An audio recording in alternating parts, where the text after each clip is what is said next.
Edouard Léon Scott de Martinville, a French printer living in Paris, invented the earliest known sound recording device, the phonoautograph. He built a mechanical reproduction of the human ear, collecting sound through a horn attached to a membrane, which vibrated a stylus, which etched an image on a hand-cranked cylinder that was essentially coated with soot.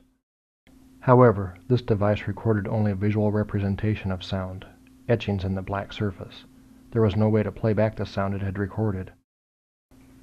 In 1877, Thomas Edison, who would perfect the incandescent light bulb 2 years later, built upon de Martinville's accomplishments, but used recording substrates of tin foil and later wax, which allowed for actual sound playback.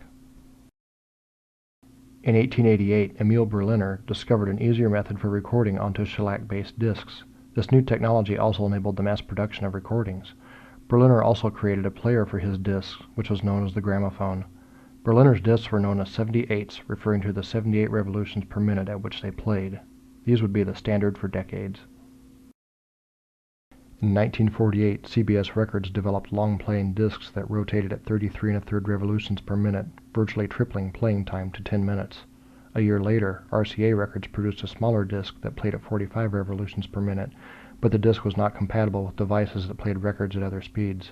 It wasn't until 1954 that players would accept records of all speeds. Just a few years before in Germany, during World War II, American soldiers had confiscated plastic magnetic tape on reels, a method of sound recording the Germans had been using. This technology soon became prevalent for Western audio editing and multi-track recording on reel-to-reel devices. By the 1960s, magnetic tape very similar to this was packaged in cassettes commonly known as 8-tracks, but within a few years gave way to smaller packaging with higher sound quality, simply known as cassette tapes or audio cassettes. By the 1970s, cassette-style tapes began to sound the death knell of vinyl 45 and 33 1/3 records. It is important to note that, starting with 8 tracks, both 8-track and cassette players became prevalent in automobiles, the first step toward portable music. Also during this time, a gentleman named Thomas Stockham began recording digitally. That is, the recorded information was turned into a signal of digital binary code which, among other things, greatly increased sound quality and minimized recording errors. In 1983, the compact disc, or CD, was the first widely available digital music delivery method, and quickly replaced virtually every other form of recording media.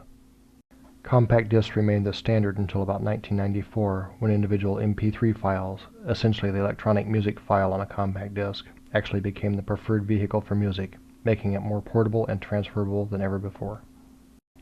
By 2005, there were more than 40 million MP3 players in use, and currently compact disc sales have fallen 7 out of the past 8 years. It is estimated that more than $1 billion has since been spent on online music purchasing, and another $500 million on music downloaded through cellular phones. Now, in 2009, the question is, what's next?